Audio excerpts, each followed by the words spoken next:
At ngayon po makakausap natin sa ating kaserbisyo of the day ang spokesperson ng National Council on Disability Affairs. Siya po ay si Attorney Walter Alava. Magandang umaga po sa inyo, sir. Good morning po, Ma'am Nina. Good morning po, Sir Migs. And good morning po sa lahat po ng taga-subaybay po ng inyong programa. Alright, maraming salamat, sir. So ngayon palang linggo po bang ito ay ginugunita ang 30th National Autism Consciousness Week. Can you tell us more po about this? Yes po, tama po kayo. This week po, January 19 to 25, 2026 po, yung ating 30th National Autism Consciousness Week. Ang theme po ngayon is mula kamalayan tungo sa gawa, pag-unlad ng Autism OK Philippines. So, gumagawa po tayo nito, ma'am, not just for awareness, but it's for inclusion.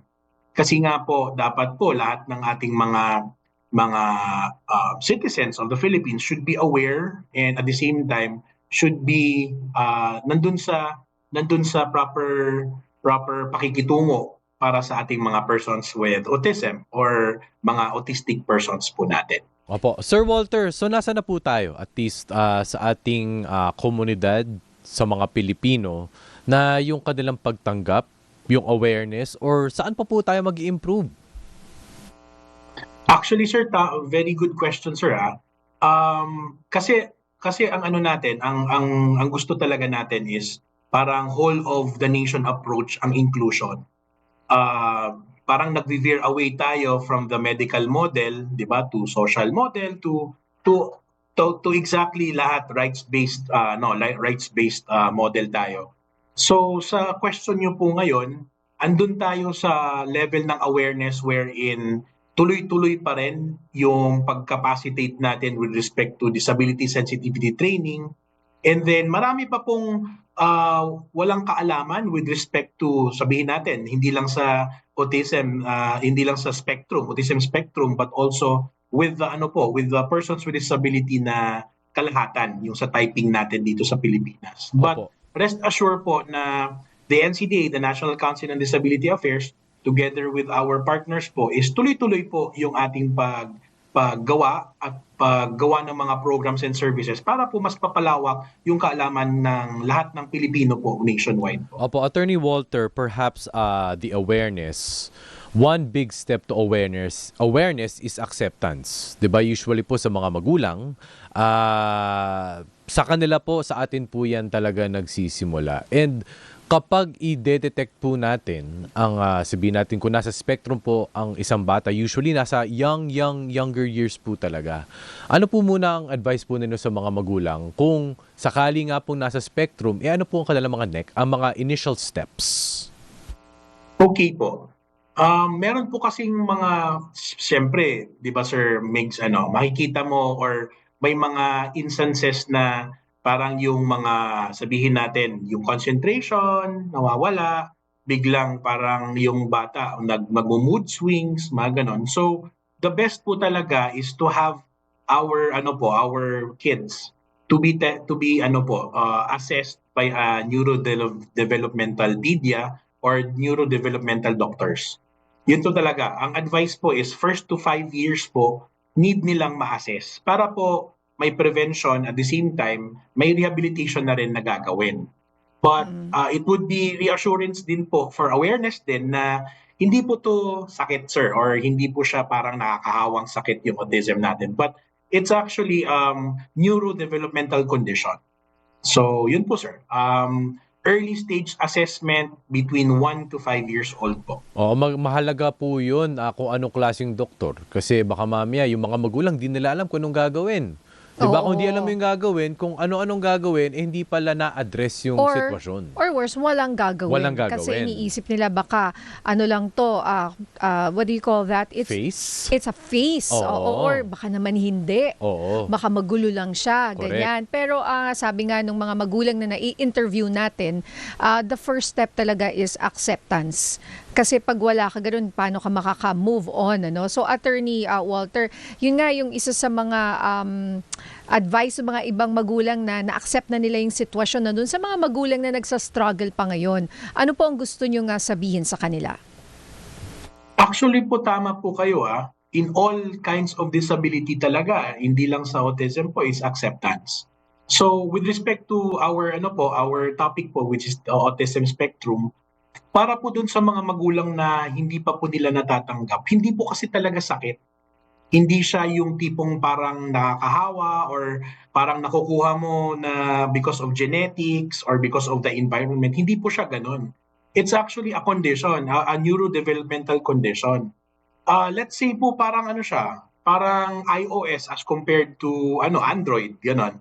'Di ba sabihin natin tayo iOS tas yung sa kabila po Android. But it's not may mga communication gaps, may mga learning gaps, mga ganun. But eto po yung dapat ina-accept natin na gumagawa tayo ng mga paraan paano natin sila ma-communicate, paano natin mapunuan yung parang gaps nila Gap na kasi yun, most of the persons with disability in the autism spectrum po are parang repetitive po yung mga ginagawa nila. So, yun po, i-handle po natin yun ng maayos. And then, hindi po necessary that you have to change na parang maging individual without disability. So, yun po yung parang pinaka maigi po na number 1, acceptance. And number 2 po, dapat po mas mag-research tayo regard sa autism spectrum at the same time dun sa behavior. Kaya nga po sabi natin Ma'am Ninya na na autism spectrum kasi different po yung kada isa na may autism, yung mga autistic persons natin or mga persons with autism na mga persons with disabilities, iba-iba po yun. Kaya po very wide siya. Parang So, mild, kailangan moderate, severe, ganyan po eh. Kasi may iba talaga Opo. that kung severe, syempre ibang sitwasyon rin po yun eh. Yung mild, moderate, yung iba, sila yung pwede pa talagang kumbaga magtrabaho, mag-aral, makatapos, or maging independent. Hindi ho ba? Tama po kayo dun sa gravity, but magkaiba po talaga lahat eh. Parang may mga common denominators lang sila with respect to yung mga repetitions, mga ganun. But with respect to their sabihin natin behavior, parang tayo din, iba-iba tayo lahat. So, hindi mo kaya po pwede siya naman tinatawag i-lump na- up. I mean, I'm sorry, hindi naman po lahat ganito lang. Lahat po tayo, iba-iba. 'Di ba? Lahat Parang case to tayo case. individuals Oo. case-to-case Yes, basis. tama Opo. po. Opo. But Attorney Yes po. Walter, isa po sa mga problema ng mga magulang, for example, na nakakausap natin, lalo na po yung mga mahihirap, hindi raw nila ma-afford magpatingin. Kaya sabi nyo nga kanina, no, yung between ages 1 to 5, very crucial po yun na magkaroon na ng intervention. Pero kung minsan ang haba ng pila, it could take months, 'di ba, years even, kasi kakaunti lang yung mga developmental pediatrician po sa ating bansa. Tapos ang mahal pa. So minsan yung mga magulang, hindi nila alam saan sila pupunta. Attorney, baka may advice po kayo bilang spokesperson po ng National Council on Disability Affairs. Okay po. Number 1, because of the thrust and direction of our good secretary who just had his birthday, si Secretary Rex, meron po tayong tinatawag na Dare Caravan. Ano po yan? Program ng NCDA. It was finalized last year and continuous po ngayon. Ano po siya? Composed of not just neurodevelopmental pedia or neurodevelopmental doctors, pero nandun din po yung mga other medical doctors natin for assessment. And this is for free po. Umiikot po yung NCDA together with our partner doctors po sa different mga provinces or LGUs po para po makapag-provide po ng assessment. But the order po is lahat po, buong Pilipinas po yung pupuntahan ng ating caravan. And yun so po far po, kumusta yun po yung naman po? program so far. Ano po Opo, yung yun po mga yung nakita program nyo so sa far. inyong paglilibot? Kumbaga, marami hong undiagnosed?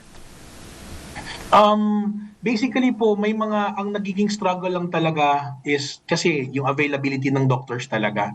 So yun po yung ginagawa natin ng parang ano po, parang way kasi kung hindi available yung doctors, maybe technology could provide solutions, 'di ba? So tinitingnan natin yung mga different avenues. So hopefully po ano naman tayo, we are very aware with the challenges and the problems that the autism spectrum na meron as of the moment, hindi lang sa autism spectrum but sa persons with disability po. Pero with regard naman po dun sa first question niyo kanina po, 'di ba, nung ano po yung ginagawa ng NCDA and then ano po yung ma-advise namin. Most probably po kasi 'di ba syempre magastos siya. So we would like to ask din po na magpunta sa mga persons with disability affairs offices nila para po makapag-generate din ng tulong yung ating mga different LGUs po. Mm. Actually, maganda nga yung nasabi niyo, sir, sa technology kasi dahil di lang naman specific dito. Sabihin natin, mga general health concerns na kumari ikaw ay taga Maynila o sabihin natin ikaw ay taga probinsya, tapos yung kakausapin mong doktor ay nasa Maynila, marami naman mga apps ngayon, 'di ba, that provide those online consultations. So at least kahit papaano, one small step, 'di ba, sir? Kahit initial Yes, po. assessment lang, malaking bagay na 'yon kaysa sa wala kang makakausap at all. Tama po Sir Migs. Yung may mga partnerships tayo na binibuild po with regards to that, mga referrals po, mga initial steps, especially kung wala yung mga doctors natin. But syempre po, mas gusto talaga natin yung face-to-face Yes, yes, para yes. mas makikita yung assessment talaga. Mhm. Attorney Walter, sorry, sobrang basic question. Ano po ba yung mga politically correct, accepted terms ngayon when we refer to individuals na nasa autism spectrum? Okay po. Especially there are persons with disabilities. We do not call them PWD or something like that po. Persons with disability generally. And then with the autism spectrum po, dalawa po yung generally accepted here in the Philippines. Pwede po silang tinatawag na autistic persons or persons with autism. So yun po yung dalawang accepted terms po. Autistic person, sir, ano siya? To clarify, accepted siya, sir. Yes Pero po, kasi, autistic sir, persons. May pasensya na, sir. stigma yun Yun nga, Minsan, sir, real oo, talk, di ayaw ba? nila. Kapag sabing, Oo. ay, pag ginamit mo yung autistic sa ibang tono, Yun ay na yun nga. yung, oo. Pero that's what it means eh. I mean, Oo, eh. that's the term. Pero siguro, sir, no, dapat maging wary na lang tayo sa tono din, di ba? Oo. Yes po, pero dapat po autistic persons. Huwag lang yung parang autistic na Oo, Ayun. yung minsan kasi it's being used like autistic kasi yan eh. Mga autistic ganyan. So, Example mas lang po, maging Parang autistic person. sensitive. He is an Autistic autistic person. person. Or they are autistic persons. And then at the same time po, pwede din gamitin po yung person with autism. Kasi person first po talaga tayo with respect to how we talk or how we communicate with our persons with disabilities. yung mga Oo. ibang bata ngayon, mas alam pa nila eh. Mas conscious sila. Neurodivergent, mga ganyan. Mga malalalim Pwede din na po. mga salita. Sabihin ng iba, ano ka mo? 'Di ba? Pero yun nga eh, yung mga ibang bata maalam eh, nagre-research.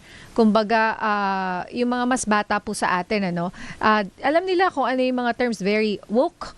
Sabi nga nila, mga bata woke, masyadong mulat. Mulats. Oo, sa kanilang kapaligiran at very opinionated. Well, anyway, Attorney Walter, ano ho ba yung baka merong mga websites, mga organisasyon na iba pa na pwedeng lapitan ng ating mga kababayan? Kumbaga, kunyari, meron silang na lost po sila kasi yun nga, di nila alam kung paano i-navigate yung ganong klase ng sitwasyon. 'Di ba? Hindi nila alam saan sila pupunta. Meron ho bang mga organisasyon or mga resources na pwede silang humingi ng tulong? Sa DSWD po ba, meron ho bang kumbaga budget para dyan? I know po for a fact na may mga naman tayo, may mga sa mother agency natin, meron naman po mga programs that would provide financial needs. But syempre po, anong klase-klase yung mga needs kasi it varies. But with respect to the question po kung ano yung initial step and who to contact po, I would suggest po talaga they contact the Persons with Disability Affairs Office. And then kasi yan yung mga PDAOs po kasi talaga natin yan, parang tinututukan natin, we provide with technical assistance, and then at the same time pag kailangan nila ng tulong from the NCDA po, we provide naman po talaga. So yun po yung pinakauna natin na initial step, and at the same time usually po yung mga ano natin, yung mga PDAOs natin, they also have mga local, 'di ba, local doctors that they could refer or they could recommend. Mm. But initially po, sa ano talaga, sa Persons with Disability Affairs Offices who handles, based on the law, di ba, yung Republic Act 10070, who handles affairs for our persons with disabilities. Oo, and kasama po nga dyan yung sabi nyo ngang autistic persons, sabi nyo nga. Well, sana masama rin po doon sa mga case rates ng Department of Health or PhilHealth pala, PhilHealth. Kasi yung kunyari, 'di ba, yung diagnose or you need to consult a doctor. Alam mo 5,000 agad. Yes 'Di po, ba? Hindi tama lang. Attorney, or more. Tama po, More. mahal talaga siya. So, Talaga. hindi, Hindi ba- kahit na gusto mong ipagamot yung anak mo, wala ka namang pera. Tama Diba? po. That's why the NCDA, with the trust and direction of the good secretary and our executive director, Glenda Dirilova po, nagawa po talaga tayo ng Dare Caravan for the assessment. Kasi very crucial yung assessment. Kasi may mga hindi lang sa autism spectrum but also with the other disabilities po, na may initial step dun sa first to 5 years po na may prevention. Diba? Prevention, rehabilitation, and advocacy po. Ayun, all right. So, okay. But with regard to other disabilities rin po, since kayo rin naman ang spokesperson ng National Council on Disability Affairs, kasi I'm sure may mga nakikinig at nanonood po sa atin na, paano naman yung aming disability, for example. Ano po yung mga iba yung tinututukan ngayon? For starters po, we are going with the 10-year strategy, yung plan natin sa disability sector, 10-year strategy or decade plan for the disability sector, para po yung mga programs and services natin is tuloy-tuloy. Meron din po tayo yung rollouts natin tuloy-tuloy kasi syempre para dun sa mga benefits, yung mga percentage na nakukuha, yung discounts na nakukuha ng ating mga persons with disability, dapat talaga mabigay lang talaga sa kanila. So we are focusing on the eradication of fake IDs po. And at the same time, mga programs po natin na mas mapalawak yung awareness, tuloy-tuloy yon, mga celebrations natin, and programs and services with regard to health, with regard to whatever, mga employment, lahat po, studies, tuloy-tuloy po yung ginagawa ng NCDA po. At saka yung PWD discount, malaking bagay yan sa mga PWD. Nagkaroon nga ng kontrobersya nga, di ba? Sabi nyo nga, yung mga fake PWD IDs, marami pa rin po ba? At ano pong advice natin para hindi naman, syempre, ma-take advantage, no, yung mga establishments? As of the moment po kasi, di ba, yung meron na tayong Unified Persons with Disability ID system, which is a digital ID. So nung nag-start na tayo with that with that platform, as of the moment merong 572 na mga LGUs na ang napag-roll out natin or napag-capacitate natin to use our system. So medyo nagle-lessen siya, although we have reports na nag-increase din yung mga nag-a-apply natin ng mga persons with disabilities sa mga different LGUs natin. But with that naman siguro po, rest assured that the system will really focus on eradicating the fake IDs. Okay. Attorney Walter, meron po ditong YouTube comment mula po kay Estrella Garcia. May pamangkin ako sa husband ko, may autism yung bata. Alam nyo, dapat silang kinakausap ng serious at wag niloloko or ginagalit. Ngayon, 26 years old na siya at may work, malapit sa akin at super sweet niya. Ano pong reaction nyo dito sa mga ganitong sitwasyon, attorney? Actually, sir, they have, as just like us, they have emotions. They have everything po. Parang different lang talaga, different kind of or different line of siguro yung thinking nila, 'di ba? Yung how they communicate. But with respect to emotions, ganun po, 'di ba? Sabi nga niya, malambing, sweet, ganun. Meron talaga silang ganun. They have emotions. It doesn't mean that you have you are inside that spectrum po. Parang parang wala ka ng emotions or parang 'di ba lal na lang talaga. Meron talaga. It's just that the communication probably with respect to the other spectrum, may mga learning na mga challenges, and then at the same time yung kasi iba-iba talaga assessment, sir, eh. But with respect to emotions, yes, they have emotions po. Okay. Okay, at ito si Lily, meron rin siyang message kung saan sinabi niya na pina-therapy raw yung dalawang bata na inaalagaan niya noon. So, importante rin talaga yung therapy. Kumbaga, para sa ibang mga magulang talaga, lifelong yan eh. At talagang a lot of sacrifice and financially rin. Emotionally, mentally, 'di ba? Attorney Walter, bilang panghuli na lang po, mensahe na lang po natin sa lahat ng nakikinig at nanonood para po sa ating National Autism Consciousness Week. Okay po. Thank you po, Ma'am Nina and Sir Mings. So again po, we are celebrating the 30th National Autism Consciousness Week. So ang ating theme again is mula kamalayan tungo sa gawa, pag-unlad ng Autism OK Philippines. So this is a celebration po na 19 to 25 January 2026, and siguro po I would like to ask our viewers, especially with yung mga yung mga viewers po ng inyong programa po na naku-curious or gusto pang mas madagdagan yung kaalaman with regards to the sa autism spectrum, please visit our website ncda.gov.ph or our Facebook pages, National Council on Disability Affairs, kasi meron po kaming mga different events, January 17 to January 31. Meron po dito yung mga may mga color coaster stories, meron po dito yung mga iba't ibang mga art exhibits, marami po. And then talks on autism po, autism spectrum po. So inaanyayahan po natin lahat po ng inyong mga taga-subaybay na mag-join po sa ating mag-celebration and sa 30th National Autism Consciousness Week with NCDA and our partners po. So again po, sa ngalan po ng aming Executive Director, Glenda Dirilova, salamat po Ma'am Nina and Sir Mix for inviting again NCDA in your program. Maraming salamat po. Alright, maraming salamat rin po sa ating kaserbisyo of the day, Attorney Walter Alava, ang spokesperson po ng National Council on Disability Affairs.